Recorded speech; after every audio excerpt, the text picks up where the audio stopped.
तो good morning everyone. कल हम लोग पढ़े थे कोशिका के कुछ बेसिक स्ट्रक्चर के बारे में कि कोशिका में क्या क्या होता है, कोशिका में मेन फंडामेंटल पार्टिकल्स ऑर्गेनेल्स और जो भी कुछ है वो सब क्या क्या होते हैं, वो सब सारी चीज़ हम लोग सीख लिए थे। तो आज हम लोग देखिए, कल हम लोग थोड़ा सा रिवीजन कर लेते हैं। कल हम लोग पढ़े क्या थे, तो रिवीजन में देखें तो हम कल प्रोकार्योटिक और यूकार्योटिक, ये दो टाइप ऑफ सेल हम पढ़े थे। प्रोकार्योटिक सेल किसको बोलते हैं, यूकार्योटिक सेल किसको बोलते हैं, दोनों में डिफरेंस हमको करने के लिए आ गया। कल हम अच्छे तरीके से इसको हम डिफरेंस कर सकते हैं, कौन सा प्रोकार्योटिक है कौन सा यूकार्योटिक है। तो हम कल बोले थे कि प्रोकार्योटिक में जैसे एग्जांपल के लिए हम बैक्टीरिया को लेते हैं, जितने भी टाइप्स ऑफ बैक्टीरिया है ये सारे जो है प्रोकार्योटिक सेल हैं, उसके उनको छोड़कर हम प्रोटिस्ट वगैरह कुछ एनिमल और ये सारे बात हम लिखे हुए थे। तो हम बताए थे कि कल आपको हम पढ़ाएंगे, ये सारी चीज हम बताएंगे। तो हम आज आपको थोड़ा सा इसके बारे में रिवीजन कराते हैं, जो रिवीजन पर्पज से इसको थोड़ा सा समझाने का कोशिश करते हैं कि एक साइंटिस्ट थे, उनका नाम था आर.एच. व्हिटेकर। आर.एच. व्हिटेकर एक साइंटिस्ट थे। वो क्या किए थे, पूरी दुनिया में जितने भी जीव हैं, पूरी दुनिया में जितने भी जीव हैं, सारे जीवों को वो क्लासिफाई करने का कोशिश किया, वर्गीकृत करने का कोशिश किया कि जितने भी जीव हैं उसको वर्गीकरण करें। तो वर्गीकरण का आधार उसको नहीं मिल पा रहा था कि वो उसको वर्गीकृत करें तो कैसे करें। ग्रुप ऑफ लिविंग ऑर्गेनिज्म, यानी कि उसकी सिमिलरिटी के हिसाब से उसमें देखे जाने वाले कुछ, उसमें पाए जाने वाले वैसे चीज जिससे कि उसको एक ग्रुप में, एक समूह में हम रख सकें, इस प्रकार का उन्होंने क्लासिफिकेशन करने की कोशिश किया। और फाइनली जो हमारा आर.एच. व्हिटेकर साहब हैं, उन्होंने 5 किंगडम क्लासिफिकेशन, 5 किंगडम क्लासिफिकेशन दिया। अब ये 5 किंगडम क्लासिफिकेशन क्या है कि पूरी दुनिया में जितने भी जीव हैं, सारे जीवों को 5 बड़े बड़े ग्रुप में बांट दिए। एकदम आसान भाषा में समझना है कि पूरी दुनिया के जितने भी जीव हैं, चाहे वो हमारे नग्न आंख से दिख रहा है अथवा नहीं दिख रहा है, या तो बड़े से बड़े जीव, सबों को क्लासिफाई, वर्गीकृत करने का कोशिश किया, सबको ग्रुपिंग करने का कोशिश किया। चाहे उसके कुछ लोगों ने उसके ऑर्गेनाइजेशन पे काम करके उसको सोचा कि जहां से उत्पत्ति उनकी हुई है उस आधार पे हम उसको अलग करेंगे। कुछ जो है उसके पोषण, भोजन करने का जो शैली है, तरीका है, या जो भोजन करने का जो न्यूट्रिशन का मोड है, उन सभी आधार पर कि कोई जो है सेलुलर ऑर्गेनाइजेशन के आधार पर, कोशिका के संरचना के आधार पर उनको अलग करने का कोशिश किया। इस प्रकार से हमारे जो आर.एच. व्हिटेकर साहब हैं, वो फाइनली इन्होंने 5 किंगडम क्लासिफिकेशन को दिया, यानी पूरी दुनिया के जितने भी जीव हैं, सारी दुनिया के जीव को इन्होंने 5 बड़े बड़े ग्रुप में अलग अलग कर दिया। तो इनका आधार क्या रहा, किस आधार पर इन्होंने 5 ग्रुप में बांटा, वो हमको बेस समझना है। वो बेसिक हमारा समझना है कि वो क्लासिफिकेशन का बेसिक स्ट्रक्चर क्या था, वो किस आधार पर इनको पूरी दुनिया के पूरी दुनिया के जितने भी जीव हैं उनको 5 ग्रुप में बांट दिया। कैसे बांटा, तो इन्होंने उनके न्यूट्रिशन, पहला न्यूट्रिशन और देखिए मेन जो उन्होंने टॉपिक उठाया, किस बेस पर, बेस जो हमारा है वो आधार, किस आधार पर, तो इन्होंने 5 ग्रुप में जो दुनिया के सारे जीवों को बांटा, उनमें से उनका आधार क्या रहा, तो उनका न्यूट्रिशन, यानी कि वो फूड जो इंटेक करता है, जो खाता पीता है, भोजन जो लेता है, उनके आधार पर। और दूसरा क्या टॉपिक उठाया, दूसरा क्या पॉइंट उठाया, किस आधार पर, तो सेलुलर ऑर्गेनाइजेशन,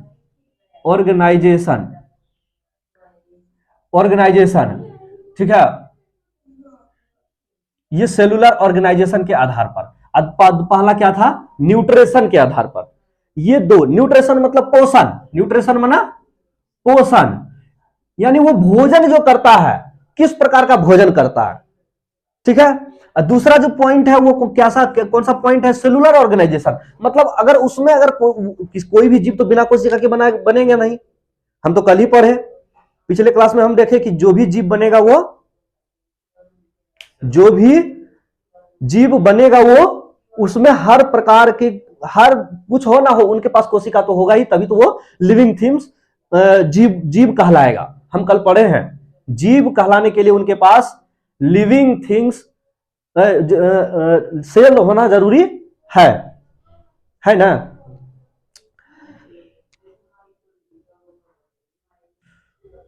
ठीक है, तो 5 किंगडम क्लासिफिकेशन, जो 5 प्राणी जगत का जो हमारा जो 5 जो ग्रुप, बड़ा बड़ा ग्रुप जो बनाया गया, उनका बेस क्या रहा? न्यूट्रिशन, पोषण और सेलुलर ऑर्गेनाइजेशन, ये था। आर.एच. व्हिटेकर साहब ने, किसने दिया? आर.एच. व्हिटेकर। ठीक है, आर.एच. व्हिटेकर साहब ने इसको 5 ग्रुप में बांटने का काम किया। तो पूछेगा कि ये जो 5 मेन फंडामेंटल जो ग्रुप बनाया, तो उसका आधार क्या रहा, किस आधार पर उन्होंने उसको बांटा? तो पहला क्या बोलेंगे? पोषण, और दूसरा क्या बोलेंगे? सेलुलर ऑर्गेनाइजेशन, मतलब कोशिकीय संरचना। उसका कोशिका का संरचना देखेंगे कि कोशिका वो किस प्रकार के कोशिका है, एक कोशिकीय जीव है कि बहुकोशिकीय जीव है, ये प्रोकार्योटिक सेल है या यूकार्योटिक सेल। इसलिए हम पिछले क्लास में प्रोकार्योटिक, यूकार्योटिक और यूनिसेलुलर और मल्टीसेलुलर, ये जो है एक कोशिकीय या बहुकोशिकीय जीव के बारे में हम कल पिछले क्लास में हम बता दिए थे। ठीक है, ताकि आज हमें इस बात को समझ में आए। अब देखिए 5 किंगडम क्लासिफिकेशन जो दिया, तो वो 5 किंगडम जो बड़ा बड़ा ग्रुप है उसका नाम हम जानेंगे कि कौन सा 5 ग्रुप है। वो 5 ग्रुप कौन कौन सा है? तो सबसे पहला जो ग्रुप है उसका नाम है मोनेरा। क्या नाम है? मोनेरा। हिंदी में लिखेंगे तो मोनेरा किंगडम। ठीक है ना, साम्राज्य। ठीक है, जगत इसको बोलते हैं, किंगडम यानी एक बहुत बड़ी समूह इसमें राज करेगी, मतलब इस ग्रुप में आएगा। बहुत बड़ा जीवों का समूह इसमें लाया गया है। किसके आधार पे? इसके भोजन पानी किस प्रकार वो खाता पीता है, और उसका कोशिका की संरचना किस प्रकार का है। यही 2 चीज को देखकर जो सेम सिमिलर एक मतलब एक जैसा दिखा, कोशिका संरचना एक जैसा दिखा, भोजन पानी एक जैसा दिखा, उसको क्या किए हम? अलग करके, सेपरेट करके उसको मोनेरा किंगडम में रख दिए। फिर जो उनसे अलग हुआ है ना, उससे जो अलग हुआ था एक नया किंगडम, उसको अलग नाम दिया गया। ठीक है, वो दूसरा जो किंगडम बनाया गया। देखिए 5 किंगडम क्लासिफिकेशन में 5 किंगडम हमको देखना है। तो पहला किंगडम जो बना वो मोनेरा किंगडम बना। दूसरा जो बना उसका नाम है प्रोटिस्टा। उसका नाम है प्रोटिस्टा। क्या नाम है? Protista kingdom. ठीक है ना, प्रोटिस्टा किंगडम। दूसरा जो किंगडम है वो कौन सा है? प्रोटिस्टा किंगडम है। तीसरा जो हमारा किंगडम है वो फंजाई, कोई फंगी भी बोलते हैं, कोई दिक्कत नहीं है, आप जो बोल लीजिए, हम तो फंजाई बोलते हैं। ठीक है ना। तीसरा जो बड़ा किंगडम है वो हमारा कौन सा है? फंजाई। इसको बोलते हैं फंजाई किंगडम। ये फंजाई, ये एक अलग जगत है, समझ रहे हैं ना। इसमें जितने भी जीव आएंगे उनका ना तो इनसे मेल खाएगा, ना इनसे मेल खाएगा, ना इनसे मेल खाएगा। इसमें जो आएगा ये सबसे मेल नहीं खाएगा। ये बात समझते चलना है, यानी कि कुछ बहुत बड़ा अंतर है इसमें। देखिए चौथा जो किंगडम है वो हमारा है प्लांटी। क्या है? प्लांटी। ये प्लांटी किंगडम कहलाएगा। ठीक ना। और जो चौथा, ये 5वां जो हमारा किंगडम है उसको बोलते हैं हम एनिमेलिया। ठीक है ना, एनिमेलिया। बात समझ रहे हैं? ये भी एक किंगडम है। कोई दिक्कत है यहां तक? ये 5 किंगडम में, 5 साम्राज्य में, 5 जगत में पूरे दुनिया के जीव, जितने जीवों के बारे में आज तक पता चला है, उस सारे जीवों को हम बंटवारा जो किए, हमारे जो है आर.एच. व्हिटेकर साहब ने जो बंटवारा किया, तो ये 5 ग्रुप बनाया, 5 बड़े बड़े ग्रुप बनाए। उस पहला का क्या नाम है? मोनेरा। दूसरे का नाम क्या है? प्रोटिस्टा। तीसरे का नाम क्या है? फंजाई। चौथे का नाम क्या है? प्लांटी। और 5वें का नाम क्या है? एनिमेलिया। अब एक बात हमेशा याद रखिए कि मोनेरा में जो भी प्राणी आएगा, जो भी जीव आएगा, वो कभी भी प्रोटिस्टा से मेल नहीं खाएगा। ये इसमें बहुत बड़ा अंतर था, तब तो इसके प्राणी को हम अलग करके इसका एक नया ग्रुप बनाए। इसका कभी इन सभी से मेल नहीं खाएगा, तब तो इनको हम अलग ग्रुप बनाए हैं, एक अलग ग्रुप बनाए हैं। ये जो 5 ग्रुप है, ये सारे ग्रुप एक दूसरे से एकदम अलग है, कोई मेल नहीं खाएगा, कुछ भी मेल नहीं खाएगा। अगर सेलुलर स्ट्रक्चर में भी मेल खाता तो उसको हम एक ही में रख लेते, अगर पोषण में भी मेल खाता तो हम उसको एक ही में रख लेते। फाइनली हम ये बोल सकते हैं, ना ही तो इनका पोषण एक समान है, इन लोगों का ना तो पोषण हमारा एक समान है और ना ही तो हमारा सेलुलर यानी कि सेल का बनावट एक समान है। समझ रहे ना? इसी दो आधार पे आर.एच. व्हिटेकर साहब ने इसको 5 किंगडम क्लासिफिकेशन में इसका पूरे प्राणी जीवों का बंटवारा कर दिया। कोई दिक्कत है यहां तक? अब देखिए एक एक करके हम समझ लेते हैं। मोनेरा में हमको देखना है, देखिए दो चीज देखना, आधार क्या है हमारा, दो चीज। कोई भी प्राणी जगत को हम पढ़ेंगे, ये जो 5 किंगडम क्लासिफिकेशन है, कोई भी प्राणी जगत उठाएंगे तो सबसे पहले दो चीज देखेंगे। क्या देखेंगे? कि उसका न्यूट्रिशन, पोषण क्या है, वो मतलब भोजन किस तरह करता है। सेलुलर ऑर्गेनाइजेशन मतलब उसमें उनकी सेल की संरचना कैसी है, ठीक है, ये दो चीज देख लेंगे। तो देखिए पोषण में हम क्या देखेंगे, कुछ जीव, देखिए पोषण में हमको क्या देखना है, कुछ जीव होते हैं जो कि स्वपोषी होते हैं और कुछ जीव होते हैं वो क्या होते हैं, परपोषी। तो स्वपोषण देखिए, अब परपोषण, ये दो प्रकार का पोषण में अगर पूछा जाएगा तो पोषण जो होता है हमारा वो कितने प्रकार के होते हैं, मेनली टू टाइप्स होते तो बहुत टाइप के हैं लेकिन मेनली 2 टाइप्स। जो लार्ज दो टाइप्स हैं न्यूट्रिशन का, पोषण का, तो वो कौन सा है, एक है स्वपोषण, क्या बोलते हैं इसको, स्वपोषण, या तो इसको क्या बोलते हैं हम लोग, ऑटोट्रॉफ, क्या बोलते हैं हम लोग, ऑटोट्रॉफ। और दूसरा है हमारा परपोषण, क्या है हमारा, परपोषण, या तो इसको अंग्रेजी में क्या बोलते हैं हम लोग, हेटेरोट्रॉफ, ठीक है, इसको हम लोग बोल देते हैं हेटेरोट्रॉफ। कोई दिक्कत है यहां तक? देखिए पोषण जो न्यूट्रिशन हमारा 2 टाइप्स, न्यूट्रिशन हमारा 2 टाइप्स। पोषण में हमको क्या देखना है, पोषण बोलेगा पोषण देखना है, इसका पोषण बताइए, मोनेरा का पोषण बताइए, मोनेरा का सेलुलर ऑर्गेनाइजेशन बताइए। तो आप क्या देखेंगे उसमें, पोषण में क्या देखेंगे, पोषण में क्या देखेंगे कि वो स्वपोषी है या परपोषी है। जो जिसमें स्वपोषण होता होगा वो स्वपोषी हो जाएगा और जिसमें परपोषण होगा वो परपोषी कहलाएगा। बात समझ रहे ना? जो जीव खुद से खाना बनाए है ना, उसके पास उनके पास एक मेशनरी पार्ट होगा।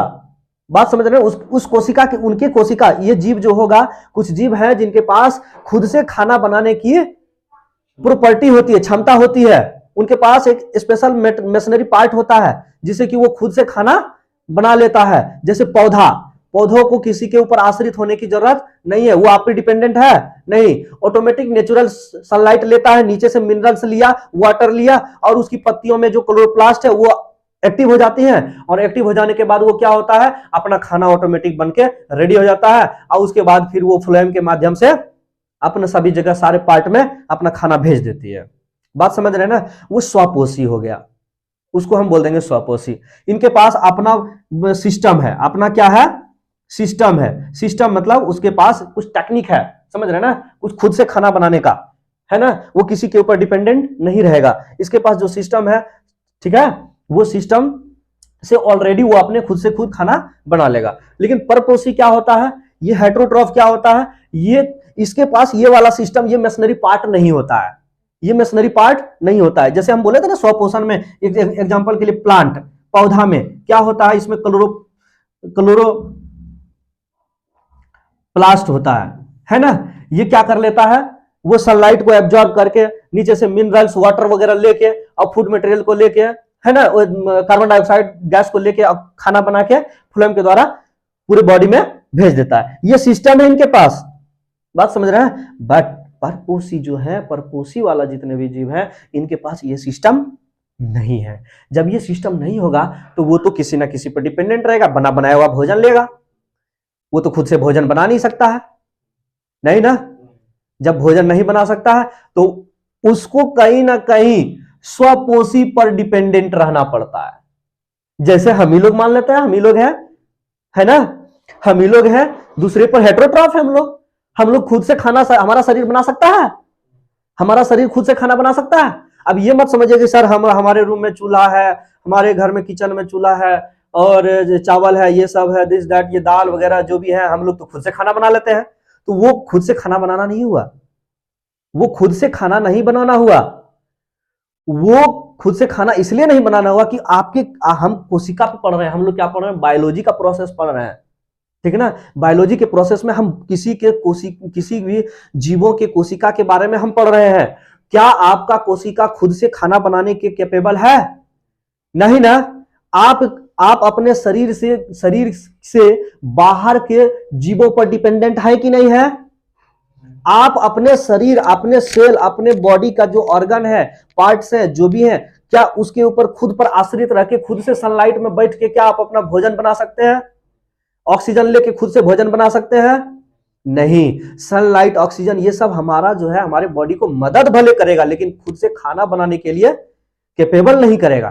तो ये क्या होता है, हमें कहीं ना कहीं दूसरे पौधों पर डिपेंड होना होता है। चावल ही अगर आप बनाते हैं तो चावल कहां से लाते हैं? पौधा से ही लाना पड़ता है। कुछ भी चीज आप जो भी कुछ खाते हैं वो कहीं ना कहीं वो किसी अन्य जीवों से ही बना होता है, चाहे वो मांसाहार जीव हो या कोई वो प्राणी मांसाहार हो या शाकाहार हो। शाकाहार है तो वो साग सब्जी अगर खा रहा है तो किसी अन्य प्राणी पर ही नहीं डिपेंड होके, किसी पौधे पर नहीं डिपेंड होके। कोई मांसाहार है, मांस मछली खा रहा है तो वो भी तो किसी ना किसी और पे डिपेंड हो रहा है, किसी अन्य जीवों पर ही तो डिपेंड है। इसीलिए इसको परपोषी हम बोलते हैं, समझ रहे ना। वो किसी अन्य जीवों पर पोषण करता है, वो खुद पर अपने ऊपर डिपेंडेंट नहीं होता है। तो प्लांट ही एक ऐसा जीव है जो कि खुद से अपना भोजन बनाता है, वो किसी के ऊपर डिपेंडेंट नहीं होता है। बात समझ में आ रही है? कोई दिक्कत है यहां पर? तो अगर पूछेंगे मोनेरा में पोषण बताना है, वो स्वपोषण होगा कि परपोषण होगा? ठीक है, तो वो हम आगे की बात है, हम बताएंगे अभी कौन स्वपोषण है कौन परपोषण है। तो पहले पोषण समझ में आ गया ना, स्वपोषण परपोषण ये सब क्या होता है। तो प्लांट को छोड़कर जितने भी अन्य जीव यहां बच रहे हैं, प्लांट को छोड़कर जितने भी अन्य और दुनिया में जितने भी जीव बच रहे हैं वो सब क्या हो जाएंगे? परपोषण। या फिर वो जीव जिसके पास क्लोरोप्लास्ट ऑलरेडी है वो सोपोषी हो जाएगा। ये सिस्टम जिसके पास है, खुद से खाना बनाने वाला सिस्टम जिसके पास है, अगर ये जिसके पास रहेगा वो क्या हो जाएगा? स्वपोषी। ये सिस्टम नहीं रहा तो वो क्या हो जाएगा? परपोषी। सिंपल सा बात है, ये बात हम समझ गए। अब देखिए, ये जब समझ गए, पोषण हम समझ गए, तब उसका हम सेलुलर ऑर्गेनाइजेशन देखेंगे। कल ही हम अपने क्लास में देखे हुए थे कि सेलुलर ऑर्गेनाइजेशन में कि कोई भी जीव है उसको अब देखेंगे हम कि वो उनका बनावट है ना। सेलुलर ऑर्गेनाइजेशन में हम क्या देखेंगे? उसकी बनावट। क्या वो सेल का टाइप देखेंगे, क्या वो प्रोकार्योटिक सेल है, प्रोकार्योटिक सेल है या यूकार्योटिक सेल है। इस आधार पर भी हम इसको बंटवारा कर रहे हैं, इस आधार पर भी हम इसको बंटवारा किए हुए हैं। 5 किंगडम जो क्लासिफिकेशन बन गया हमारा, इसी कारण से प्रोकार्योटिक, यूकार्योटिक और परपोषण स्वपोषण की वजह से। ये जो 4 टॉपिक है ना, ये स्वपोषण में 2 टॉपिक और सेलुलर ऑर्गेनाइजेशन में ये प्रोकार्योटिक यूकार्योटिक, और सॉरी इसमें और देखो 2 टॉपिक। कौन? कि अगर प्रोकार्योटिक है या यूकार्योटिक कोशिका है, वो तो कोशिका के प्रकार है, लेकिन अब बताइए वो जो जीव बना हुआ है, क्या वो जीव एक ही कोशिका का बना हुआ है, यूनिसेलुलर है?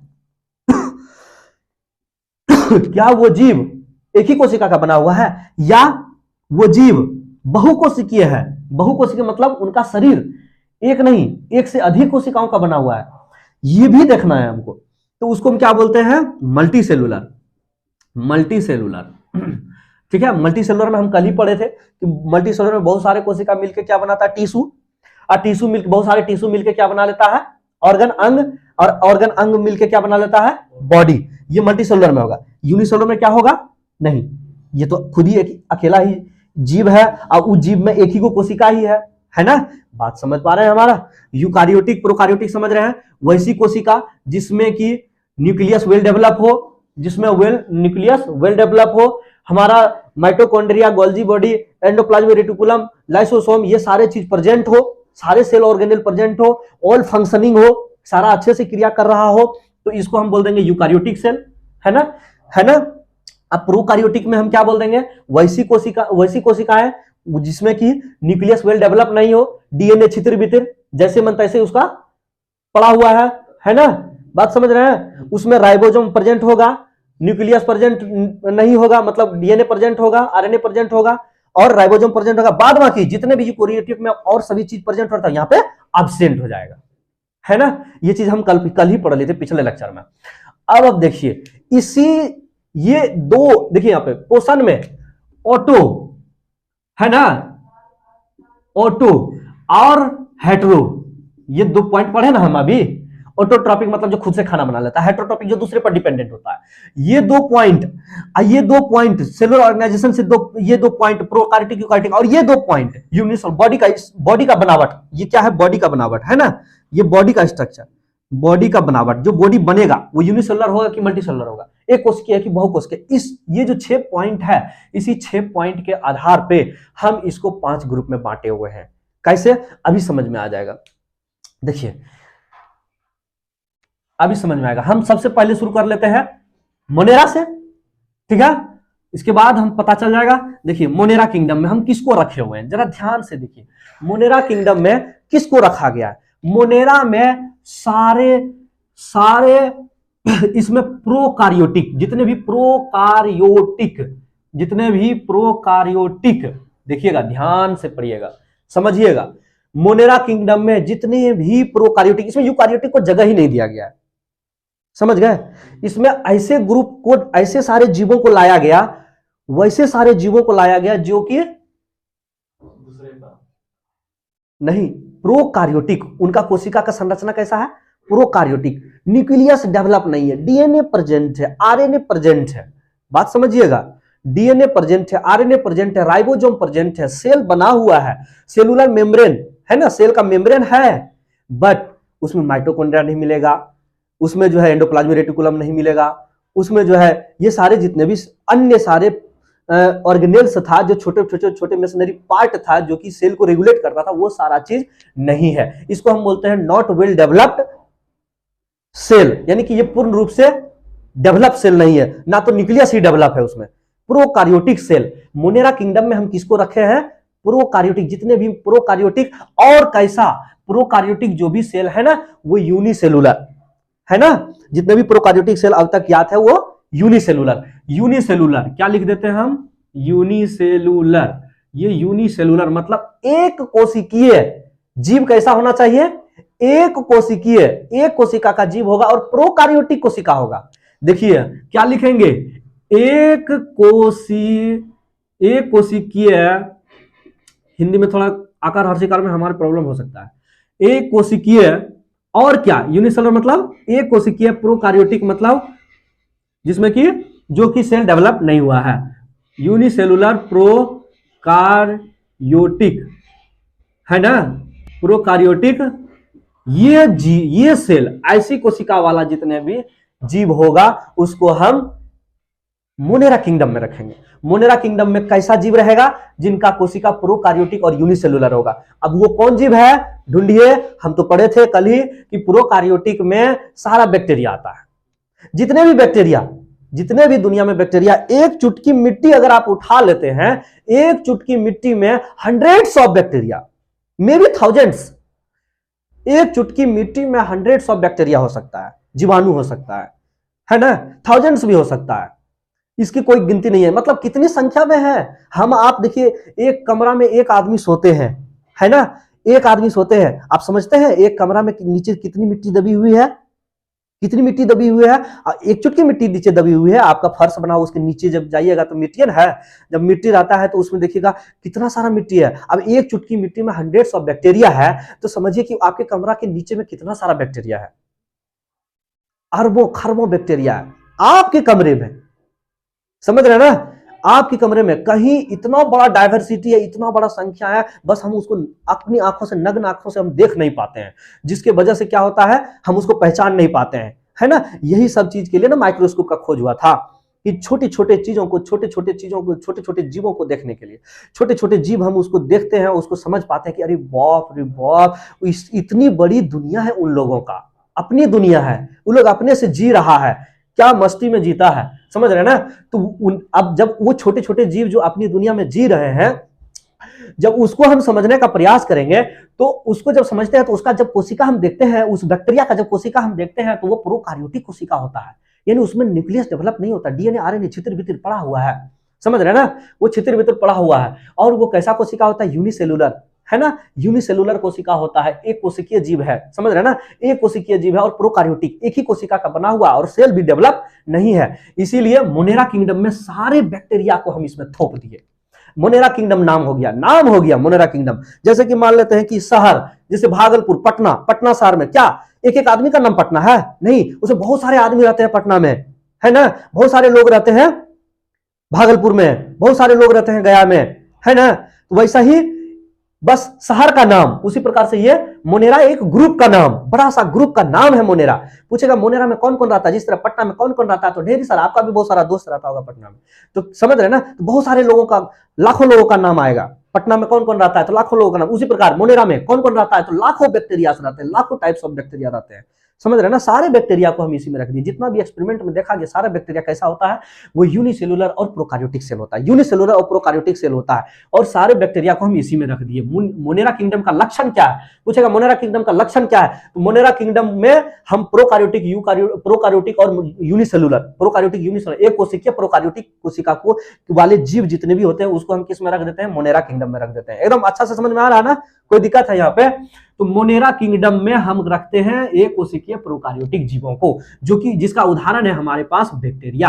अब बैक्टीरिया भी बहुत टाइप्स के होते हैं, है ना, बैक्टीरिया भी बहुत प्रकार के होते हैं। मेनली एनसीईआरटी के हिसाब से अगर आप देखें तो बैक्टीरिया हमारा जो होता है वो मेनली हमारा जो है आर्की बैक्टीरिया, यू बैक्टीरिया में उसको डिवाइड किया गया है। आर्की बैक्टीरिया, आर्की और यू बैक्टीरिया, ठीक है, यू बैक्टीरिया। आर्की बैक्टीरिया हम किसको बोलते हैं, यू बैक्टीरिया हम किसको बोलते हैं? देखिए, यू बैक्टीरिया को आदतन, नया वाला बैक्टीरिया, मतलब बाद में खोजे गए जितने भी बैक्टीरिया थे वो हमारा अद्यतन, अद्यतन मतलब हाल में जो खोजा गया बैक्टीरिया, नए नए बैक्टीरिया जो खोजे गए, नए टाइप्स ऑफ वर्जन का बैक्टीरिया जो भी खोजा गया, वो यू बैक्टीरिया में रखते हैं उसको। अब आर्की बैक्टीरिया मतलब पौराणिक बैक्टीरिया, इसको ओल्ड वर्जन का बैक्टीरिया। ये जो है ना बहुत सारे ऐसे कंडीशन में ये जीवित रह जाते हैं जो कि आपके समझ से परे है। ये सारे बैक्टीरिया इस जो जैसे ये जीते हैं उस कंडीशन में ये नहीं जी पाएंगे, यू बैक्टीरिया। समझ रहे ना, कैसे आपको बता देते हैं। आर्की बैक्टीरिया ना जहां पूरा नमकीन खारा जगह है, दलदली जगह है, सड़ा हुआ मर्सी एरिया, वैसे सब कंडीशन में 100 डिग्री टेम्परेचर में plus 100 degree temperature minus 100 degree plus temperature, 100 degree minus temperature, समझ रहे ना, ये दोनों में सरवाइव कर लेता है। पानी उबल रहा है फिर भी वो आर्की बैक्टीरिया जीवित है। क्या यू बैक्टीरिया रहेगा? नहीं जीवित रह पाएगा। इसलिए ना बोलते हैं पानी गर्म करके पीना चाहिए। क्यों? यू बैक्टीरिया मर जाएगा। क्या आर्की बैक्टीरिया मरेगा? नहीं मरेगा, क्योंकि 100 डिग्री सेल्सियस पर भी ये मौज कर रहा है, मस्ती करते रहता है। समझ रहे ना, 100 डिग्री पर भी ये डांस करता है, माइनस 100 डिग्री में भी जाके ये डांस कर लेता है। समझ रहे हैं, ये सर्वाइव कर लेता है, जीवित रहता है। इसलिए आर्की बैक्टीरिया जो है वो पौराणिक बैक्टीरिया, और बहुत पौराणिक क्यों बोलते हैं, क्योंकि लार्ज टाइम से ये जीवित, इसका जो है ना लार्ज टाइम, बहुत पुराने समयों से ये जो है सर्वाइव कर रहा है, जीवित अभी तक मिल रहा है। समझ रहे हैं ना, क्यों मिल रहा है? क्योंकि बता रहे हैं ना कि कितनों थर्मल कंडीशन, गर्म गर्म कितनों 100 डिग्री से पार कर दीजिए टेम्परेचर तो भी वो मरने वाला नहीं है। तब नहीं लंबा समय से जीवित हो रहा है, चलता आ रहा है। थर्मोएसिडोफिलस ऐसा बैक्टीरिया होता है ये। थर्मोएसिडोफिलस बैक्टीरिया कहने का मतलब कि आप थर्मो मतलब गर्मी, आप गर्म भी करो और उसमें एसिड भी डाल दो, एसिडोफिलस, उसको भी लेके, फिल मतलब होता है अपने में लेके मौज करना। समझ रहे ना, उस प्रेमी, फिलस मतलब होता है प्रेमी, अब फोबिया मतलब होता है डरपोक, भागना। ये चीज याद रखिएगा बायोलॉजी में, फिलिक और फोबिक, ये दो वर्ड आएगा, फिलिक और फोबिक। जिसमें फिलिक लग गया, आओ ना, है ना, समझ रहे ना, उसको भी वो ग्रहण कर लेता है, प्यार हो जाता है। समझ रहे ना, वो लवर होता है, ठीक है। तो फिलिक मतलब होता है लवर, यानी उसको वो उसमें वो सर्वाइव करता है, उसको वो चाहता है। आप थर्मो दीजिए, एसिडो दीजिए, फिलिक हो जाएगा, उसको उसी से प्यार हो जाएगा। समझ रहे हैं ना। और यू बैक्टीरिया में क्या होता है, यू बैक्टीरिया इस कंडीशन में सर्वाइव कर पाएगा नहीं ना। यू बैक्टीरिया में जितने भी न्यू वर्जन के बैक्टीरिया हैं, जितने भी अब हम पढ़ रहे हैं, जितने भी हम आगे इसको छोड़ के जितने भी बैक्टीरिया आएंगे उसको हम यू बैक्टीरिया पढ़ेंगे, ठीक है। इसको हम बाद में बैक्टीरियोलॉजी में भी हम देख लेंगे, ठीक है ना। इसको डिटेल भी हम जानेंगे आगे चलकर, हम बहुत प्रकार के बैक्टीरिया को पढ़ेंगे। यू बैक्टीरिया में बहुत प्रकार के बैक्टीरिया होता है, ठीक है, वो सबको हम आगे चल के जानेंगे। लेकिन मोटा मोटी अभी क्या जानना है, फिलहाल अभी हमको जानना है कि मोनेरा किंगडम में हम दुनिया के सारे बैक्टीरिया को रखे हुए हैं। क्योंकि बैक्टीरिया के पास क्या होता है, एक कोशिकीय जीव होता है और प्रोकार्योटिक सेल होता है। ये तो याद हो गया होगा सबको, कोई दिक्कत है नहीं। अब दूसरा जो हम किंगडम ले रहे हैं, ध्यान रखिएगा एक चीज हम यहाँ पे ध्यान रखिएगा कि हम देखिए यही दो चीज ना देखें, न्यूट्रिशन पोषण देखे ना, सेलुलर ऑर्गेनाइजेशन, सेल का बनावट देखे ना, प्रोकार्योटिक यूनिसेलुलर सेल का बनावट देखे ना। अच्छा एक बात बताइए, मोनेरा किंगडम में पोषण हम नहीं देख पाए, सॉरी, पोषण हम देखना है कि इसमें इसमें तो सेल ऑर्गेनाइजेशन हम देख ली, प्रोकार्योटिक सेल होगा और यूनिसेलुलर होगा, जितने भी बैक्टीरिया होगा क्या होगा, प्रोकार्योटिक और यूनिसेलुलर होगा, लेकिन इसका पोषण कैसा होगा, पोषण मतलब भोजन पानी। अच्छा, बैक्टीरिया के पास भोजन पानी भाई बनेगा कैसे, इसके पास क्लोरोप्लास्ट तो होता नहीं है ना, क्लोरोप्लास्ट नहीं होता।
तो हम देख रहे थे प्रोटिस्टा में कि प्रोटिस्टा एक कोशिकीय और यूनिसेलुलर यूकारियोटिक सेल है, ठीक है, यूनिसेलुलर यूकारियोटिक सेल है। इसका एग्जांपल आपको कैसे क्या देखने को मिलेगा, एक कोशिकीय और यूकारियोटिक सेल का एग्जांपल जो कि प्रोटिस्टा किंगडम में हम सब रखते हैं, जैसे आप सुने होंगे नाम अमीबा, अमीबा, पैरामीशियम, पैरामीशियम, आप सुने होंगे नाम डिनोफ्लैजेलेट, आप जियार्डिया, है ना, ये सारे प्रोटिस्ट है, ये सारे प्रोटिस्ट हैं, ठीक है। आप मलेरिया से, मलेरिया होने वाला, मलेरिया किससे होता है, मलेरिया प्रोटोजोआ से होता है, मलेरिया किससे होता है, प्लाज्मोडियम वाइवेक्स, प्लाज्मोडियम फेल्सीपेरम, ये सब जो है क्या है, इससे मलेरिया होता है, और ये भी एक प्रोटोजोआ है। ये सारे जितने भी जीव हैं ये सब क्या है, प्रोटोजोआ के उदाहरण है। प्रोटोजोआ मतलब वो एक कोशिकीय जीव है, और कैसा है, एक कोशिकीय है और यूकारियोटिक सेल है, यानी उसमें न्यूक्लियस डेवलप है। समझ गए, कोई दिक्कत है यहाँ तक? चलिए नेक्स्ट जो हम देखेंगे, दूसरा पढ़ लिया, तीसरा हम देखेंगे जो हमारा ग्रुप है, जीवों का जो ग्रुप है ये कौन सा है, तीसरा जो हमारा ग्रुप है, बड़ा सा ग्रुप, उसको हम बोलते हैं फंजाई, है ना, फंजाई किंगडम। फंजाई किंगडम में हम क्या देखते हैं, अब यहां से यूनिसेलुलर खत्म, यूनिसेलुलर बस दो ही ग्रुप में था, मोनेरा और प्रोटिस्टा में।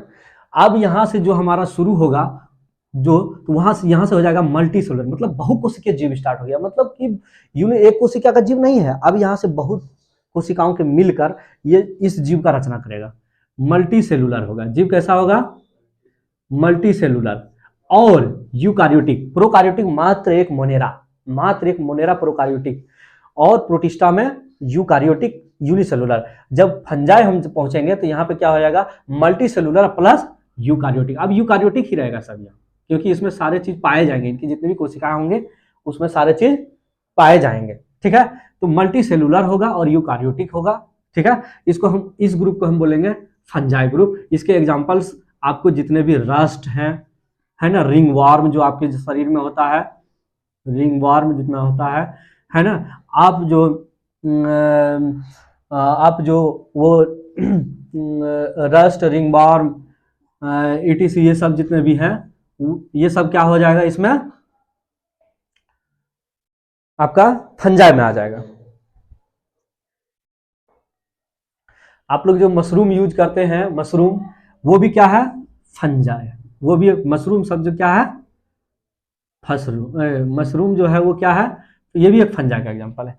अब फंजाई का मेन देखिए क्या है कि ये कैसा होगा, ऑटोट्रॉफ होगा, ऑटोट्रॉफ होगा या हेट्रोट्रॉफ होगा, ये हेट्रोट्रॉफ होगा।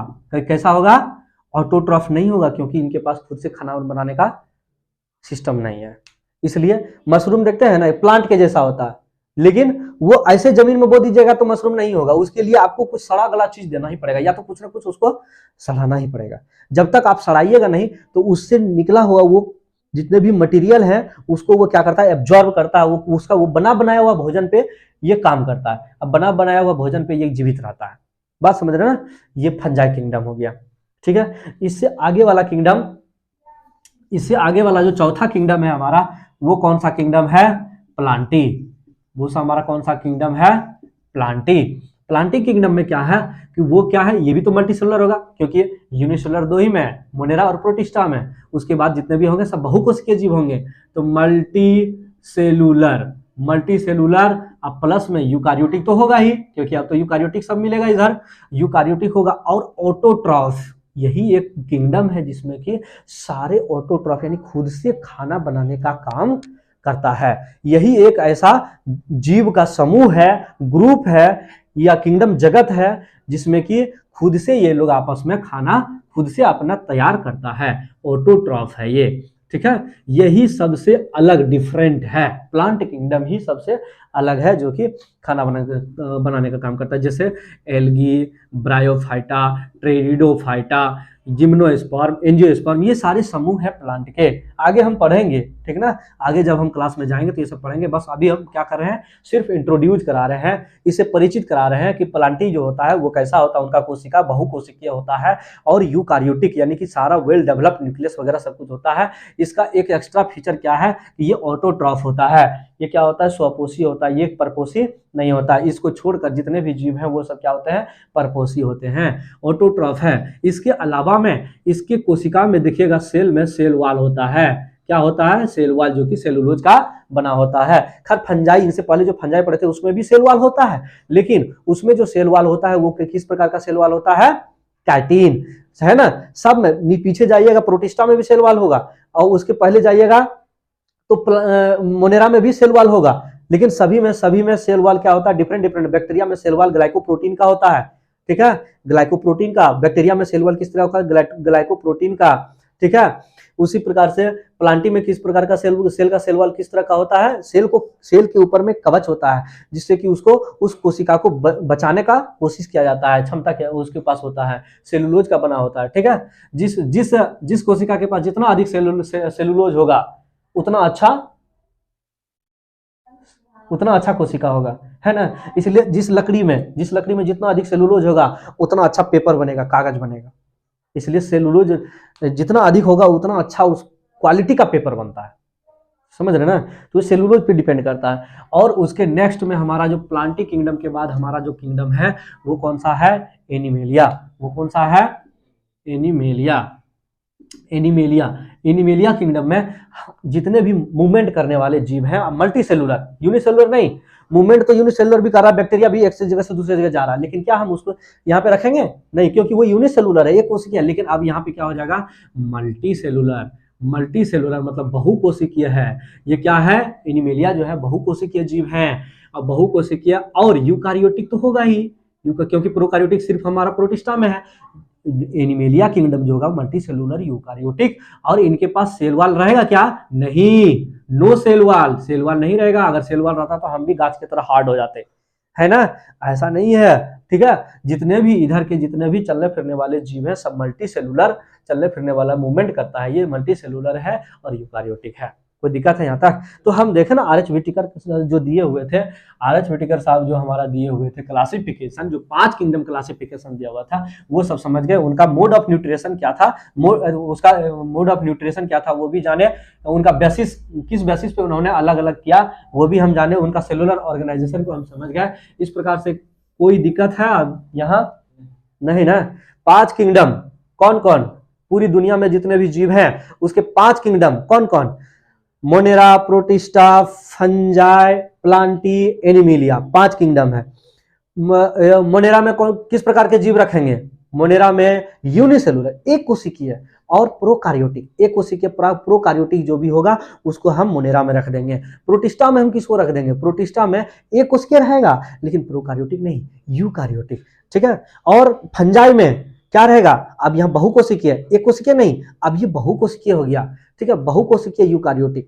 उसके बाद प्लांटी में बहुकोशिकीय यूकारियोटिक बट ऑटोट्रॉपिक, समझ रहे ना, इसीलिए इसको अलग रखे हम, ना तो फिर प्लांटी और फंजाई में कोई अंतर ही नहीं रहता।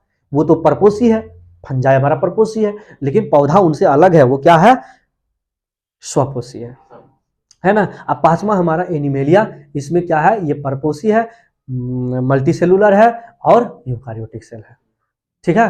कोई दिक्कत है यहां तक, नहीं। अब हम आगे पढ़ेंगे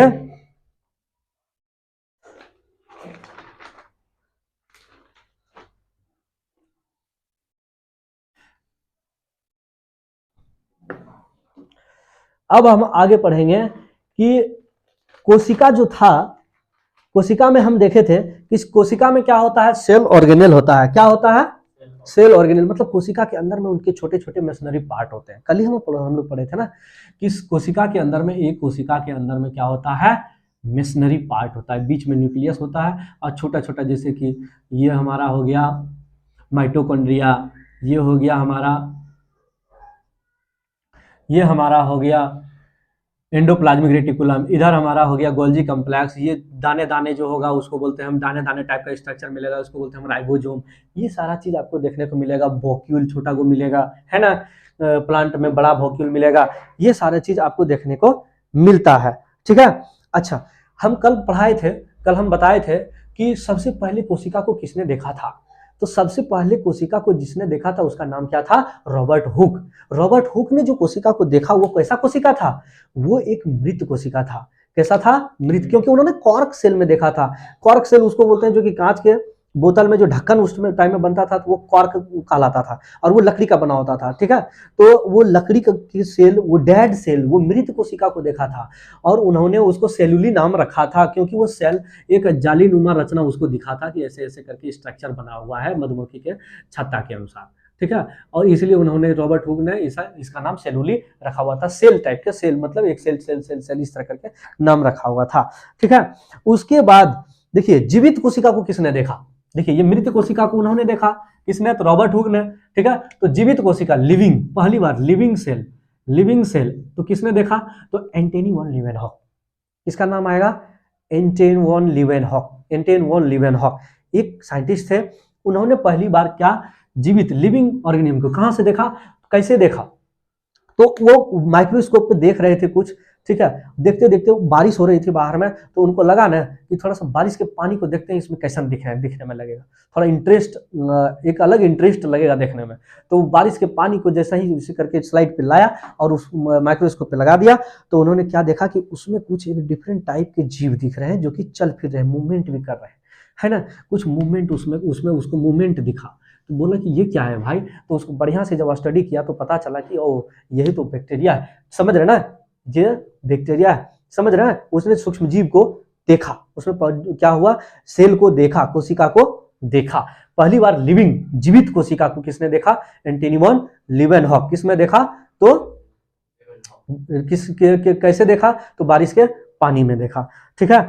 और उसके बाद ये जो है इस कोशिका के बारे में ज्यादा डिफाइन नहीं कर पा रहे थे कि आखिर ये कोशिका है, लिविंग है, इसमें क्या क्या होता है, कैसे नहीं होता है। तो इस पर और सारे साइंटिस्ट आगे आते हैं। एक साइंटिस्ट का नाम आता है रॉबर्ट ब्राउन।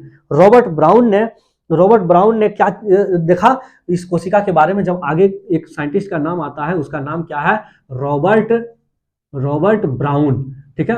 रॉबर्ट ब्राउन ने क्या देखा कि ये जो कोशिका है ना, बीच में इसका कुछ पार्ट है, बीच में कुछ इस जगह है, इस कोशिका को देखा, बीच में कुछ चीज है, और ये इस प्रकार से खोजा और इसका नाम न्यूक्लियस दिया, समझ रहे ना। तो इसका नाम क्या हो गया, न्यूक्लियस। तो पूछेगा न्यूक्लियस का खोज किसने किया था, तो रॉबर्ट ब्राउन ने। फिर भी अभी तक समझ में नहीं आ रहा था कि कोशिका फंक्शनिंग कैसे करता है, काम कैसे करता है, कोशिका में क्या क्या और होता है, ये सारा चीज अभी खोजने के बाकी रह गए थे। तब जो है कोशिका के बारे में बताने की बारी थी। कोशिका में तो देखिए, कोशिका में खोज हो गया, सेल कोशिका तो खोज हो गया, कोशिका का न्यूक्लियस का भी खोज हो गया। अब कोशिका के बारे में बताना था, तो उसको हम बोलते हैं, जैसे कोशिका के बारे में कुछ भी, किसी के चीज में कुछ हम बोलते हैं तो वो बोलते हैं ना कि थ्योरी दे रहा है, थ्योरी, तो उसको बोलते हैं, जब कोशिका के बारे में कोई बताएगा तो उसको हम क्या बोलेंगे, सेल थ्योरी। क्या बोलेंगे, सेल थ्योरी, सेल थ्योरी, ठीक है। यानी कोशिका के बारे में बताने का जो पहली बार प्रयास किया गया, वो किसने प्रयास किया, Schleiden and Schwann. Schleiden and Schwann, Schleiden and Schwann. एक स्लाइडेन जो हमारा, तो वो जर्मन वैज्ञानिक था और एक बॉटनिस्ट था। बॉटनिस्ट मतलब वो वनस्पति पर वो रिसर्च करता था, अपना जो भी कुछ करना होता था उसको बॉटनी पर रिसर्च करता था। और दूसरा जो स्वान था, वो एक ब्रिटिशर था, वो ब्रिटिशर साइंटिस्ट था, और उसने वो जो है जूलॉजिकल मतलब प्राणी जगत पे वो काम कर रहा था, प्राणी पे काम कर रहा था। और जब स्लाइडेन ने पहली बार 1838 ईस्वी में बताया कि जितने भी प्लांट, देखिए तो हम बोले थे पहले बार कि स्लाइडेन जो होगा, इन्होंने क्या बताया था पहली बार 1838 में, ये तो प्लांट पे काम कर रहा था ना, तो इन्होंने प्लांट सेल के बारे में बताया कि प्लांट सेल जो होता है ना, जो भी प्लांट पौधा जो बना होता है तो वो सेलों से मिलकर बना होता है। क्या होता है, सेलों, कोशिकाओं से मिलकर बना होता है। ये पहली बार बताया इन्होंने, स्लाइडेन ने 1838 ईस्वी में। प्लांट में जो कोशिकाएं होती है वो सभी आपस में मिलकर पौधों का निर्माण करती है, पौधे बनाती है। इसके स्लाइड, ये किसका कहना था, स्लाइडेन का। और इसी के अगले साल 1839 ईस्वी में स्वान नाम का एक वैज्ञानिक आया। उन्होंने जूलॉजी में बताया कि साइटोप्लाज्म क्या होता है। इन्होंने बताया कि केंद्रक तो है, इधर प्लाज्मा मेम्ब्रेन है, झिल्ली है, और बीच का क्षेत्र क्या कहलाता है, साइटोप्लाज्म यानी कोशिका द्रव्य। लिविंग ऑर्गेनिज्म में बताया, जीवित मतलब प्राणी जगत में बताया, है ना, प्राणी कोशिका में बताया, और इन्होंने प्लांट कोशिका में बताया। तो यहाँ पे दोनों ने दो बात बताई, ठीक है। पहला क्या बताया, स्लाइडर ने क्या बताया, पौधा जो भी बनता है वो कोशिकाओं से मिलकर बना होता है। इससे पहले किसी को पता नहीं था कि पौधा किससे बनता है, कोशिकाओं से। पहली बार बताया, इसलिए इसका नाम, इसके आगे हम थ्योरी लगा देते हैं, ठीक है ना, बात समझ रहे हैं ना, ये सेल थ्योरी में आ गया, ठीक है। इससे बाद में क्या हुआ, 1839 में स्वान ने क्या बोला कि जितने भी कोशिका है, किनारे में प्लाज्मा मेम्ब्रेन है और बीच में न्यूक्लियस है, और ये बीच का क्षेत्र जो फील्ड है, इसको हम क्या बोल देते हैं, साइटोप्लाज्म बोल देते हैं, ठीक है। ये लेकिन ये दोनों ही व्यक्ति ये नहीं बता पाए कि कोशिका से तो बनता है सारा जीव, लेकिन ये नहीं बता पाए कि ये कोशिका बनता कैसे है, ये नहीं बता पा रहे थे। तब रॉबर्ट विर्चो, ठीक है, रॉबर्ट विर्चो नाम का एक साइंटिस्ट आता है, और उन्होंने एक सिंपल सा थ्योरी देता है कि ओमनी सेलुली,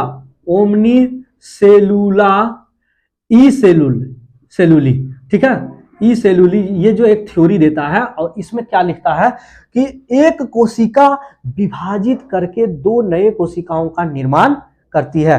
कहने का मतलब है कि कोशिका ही कोशिका को जन्म देती है, कोई कहीं से कोशिका बन के नहीं आता है, कोशिका ही कोशिका को जन्म देती है। यह बात बताने वाला सबसे पहला साइंटिस्ट वैज्ञानिक कौन था, ओमनी सेलुला ई सेलुला का थ्योरी जो देने वाला था, पहली बार ये बताने वाला कौन था, रॉबर्ट विर्चो ने पहली बार बताया, और सेल थ्योरी पूरा हो गया। समझ रहे ना, सेल थ्योरी में यही एक कमी रह गया था, वो भी हमारा पूरा हो गया, ठीक है। एक भारतीय वैज्ञानिक है जीएन रामचंद्रन, समझ रहे ना, जीएन रामचंद्रन थे एक भारतीय वैज्ञानिक। उन्होंने भी कोशिकाओं के ऊपर थोड़ा सा कार्य किया, थोड़ा सा नहीं, बहुत इंपॉर्टेंट कार्य किया। उन्होंने क्या बताया, उन्होंने प्रोटीन संश्लेषण में कोलाजन नाम का प्रोटीन का खोज किया। प्रोटीन संश्लेषण में देखिए, यहाँ पे बीच में डीएनए होता है, और डीएनए से आरएनए बनता है, आरएनए, एमआरएनए, टीआरएनए, ये सारे आरएनए का फॉर्मेशन होता है, इसको ट्रांसक्रिप्शन बोलेंगे। उसके बाद ट्रांसलेशन होता है, एक प्रोसेस होता है, हम आगे बताएंगे। इस प्रक्रिया में ये प्रोटीन बनने का काम होता है। ये जो प्रोटीन बनने का काम होता है, तो उसी में एक कोलाजन प्रोटीन बनता है। कोलाजन प्रोटीन के बारे में सबसे पहले बार किसने बताया, कोलाजन प्रोटीन के बारे में सबसे पहली बार जीएन रामचंद्रन ने बताया, जो कि एक भारतीय वैज्ञानिक थे। समझ रहे ना, ये बहुत इंपॉर्टेंट काम इन्होंने बताया। समझ रहे हैं, कोई दिक्कत है यहां तक? चलिए, बहुत सुंदर।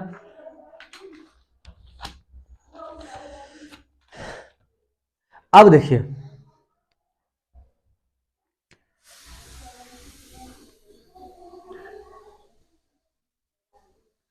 अब छोटा सा ओवरव्यू, जो हम पिछले क्लास में पढ़े थे उनका छोटा सा ओवरव्यू ऑफ सेल के ऊपर थोड़ा सा ओवरव्यू कर ले, मतलब कि सेल को देख लें कि कितने प्रकार के सेल, कौन कौन सा सेल होता है, ठीक है। तो सेल में हम ओवरव्यू में हम देख रहे हैं कि पहला तो एक प्रोकार्योटिक होता है ना, प्रोकार्योटिक होता है, और दूसरा क्या होता है, यूकार्योटिक होता है, ठीक है, यूकार्योटिक सेल होता है। प्रोकार्योटिक सेल में तो याद है, ये है कि बैक्टीरिया इसमें जितने भी आएंगे, बैक्टीरिया चाहे वो आर्की बैक्टीरिया हो या यू बैक्टीरिया हो, समझ रहे ना, यू बैक्टीरिया हो, ये सारे जितने भी होंगे, ये सारे बैक्टीरिया प्रोकार्योटिक सेल में आ जाएंगे। यूकार्योटिक सेल में, यानी कि यूकार्योटिक सेल में बहुत प्रकार के सेल होते हैं, और इसी के बारे में पढ़ना, इतनी टाइप्स ऑफ सेल होते हैं जिसको कि पढ़ना मुश्किल है। उनमें से मुख्य जो कि इंपॉर्टेंट है उसके बारे में हम पढ़ते हैं, जैसे कि आप लोग देखे होंगे कुछ कोशिका आरबीसी, रेड ब्लड सेल, है ना, सब यूकार्योटिक में हम लिख रहे हैं। यूकार्योटिक में हमको कुछ कोशिकाओं को देखना है, इंपॉर्टेंट जो है हमारे आगे इंपोर्टेंस यूज के व्यू से, प्रयोग की दृष्टि से हम आरबीसी सेल देखेंगे। उसके बाद आरबीसी में डब्ल्यूबीसी देखेंगे, है ना। ये जो है ह्यूमन ब्लड में पाया जाने वाला सेल, ह्यूमन ब्लड में पाया जाने वाला सेल, ये सब आरबीसी डब्ल्यूबीसी ये सारा सेल हमारा पाया जाता है, समझ रहे हैं ना। उसके बाद हमारा जो है सेल जो हमारे मसल्स को बनाने का काम करता है, ये मसल्स मांसपेशी जो बनाने का काम कर रहा है, उसका एक अलग होता है। देखिए सभी कोशिकाएं यूकार्योटिक हैं, लेकिन सब एक दूसरे से बनावट में अलग अलग है, बनावट की दृष्टि से अलग अलग है और उनके काम भी अलग अलग है। सभी सेल का बनावट और काम एक जैसा नहीं, भले यूकार्योटिक सेल है लेकिन सभी का कार्य और बनावट अलग अलग होता है। जैसे आरबीसी, डब्ल्यूबीसी, प्लेटलेट्स, है ना।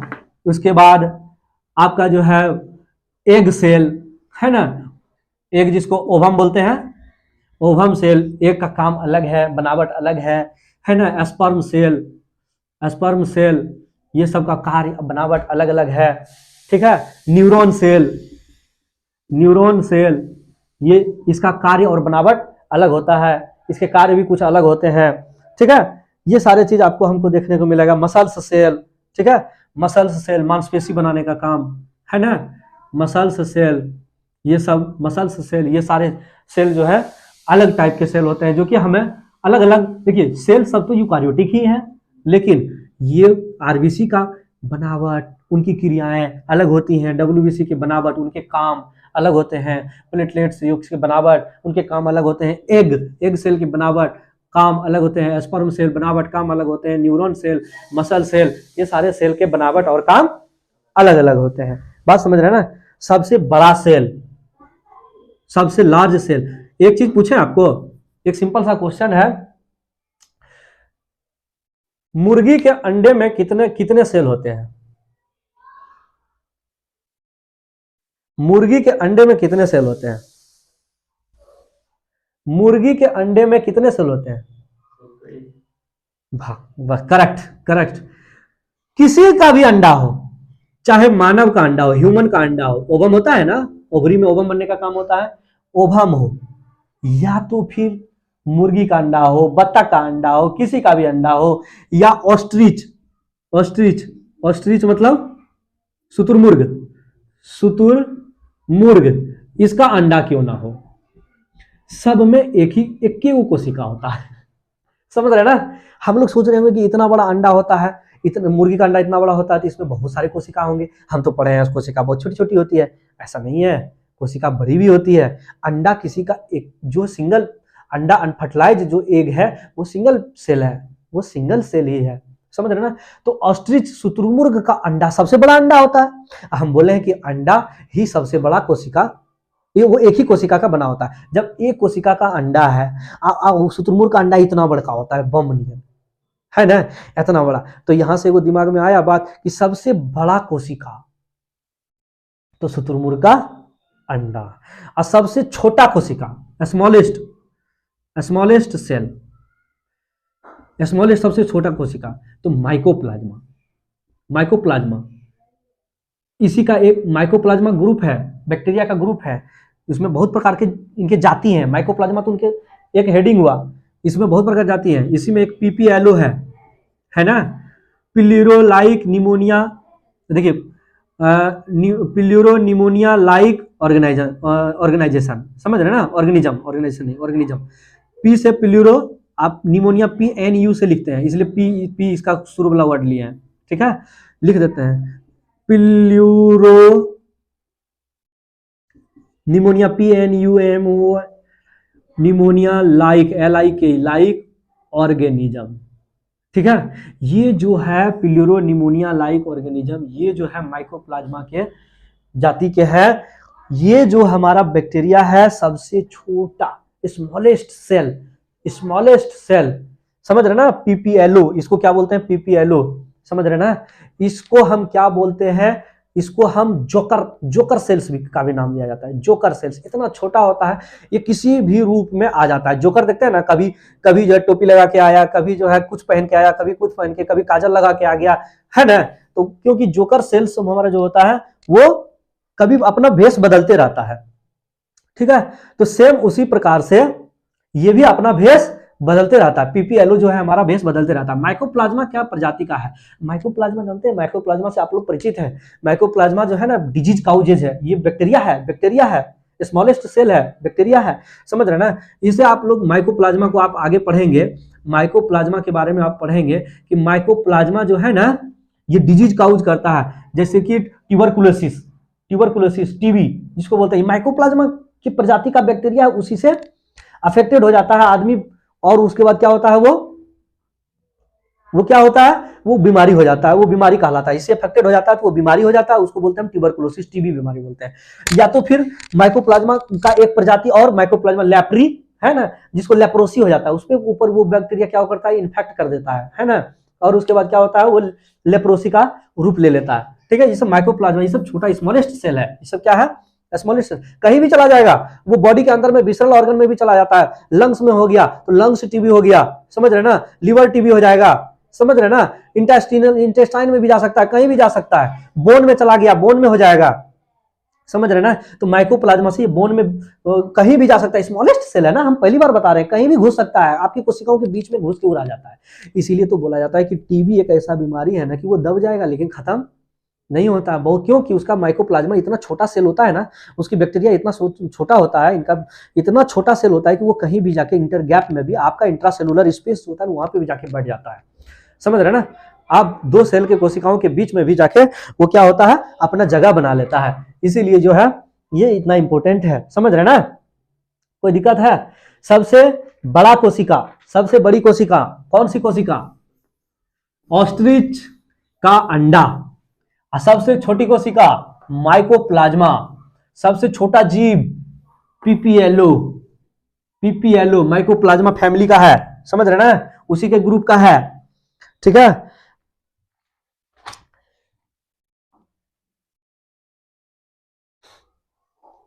अब देखिए एक सेल में क्या क्या होता है, जरा समझिए। एक कोशिका है, बीच में क्या होता है, न्यूक्लियस, वेरी गुड, न्यूक्लियस होता है। अब न्यूक्लियस के भीतर में क्या होता है, न्यूक्लियस के भीतर में क्या होता है, न्यूक्लियस के भीतर में डीएनए या आरएनए होता है, ठीक है। न्यूक्लियस के भीतर में क्या होता है, डीएनए या आरएनए। अब देखिए न्यूक्लियस के भीतर में डीएनए या आरएनए ये होता है, न्यूक्लियस के भीतर में क्या होता है, डीएनए या आरएनए। एक बात याद रखिएगा, अगर ये सेल प्रोकार्योटिक है, ध्यान रखिएगा, अगर ये सेल प्रोकार्योटिक है तो इसमें डीएनए या आरएनए होगा लेकिन ये खुला हुआ होगा, इसको सैंतने वाला, इसको एक जगह पिरो के रखने वाला कोई चीज नहीं है, क्योंकि इसके पास न्यूक्लियस ऑलरेडी, ये न्यूक्लियर मेम्ब्रेन एब्सेंट है, तो ये डीएनए कहीं भी इधर से इधर छिटक के कहीं भी जा सकता है, बात समझ रहे हैं ना। अगर यही जो हमारा कोशिका है यूकारियोटिक है, अगर यही कोशिका हमारा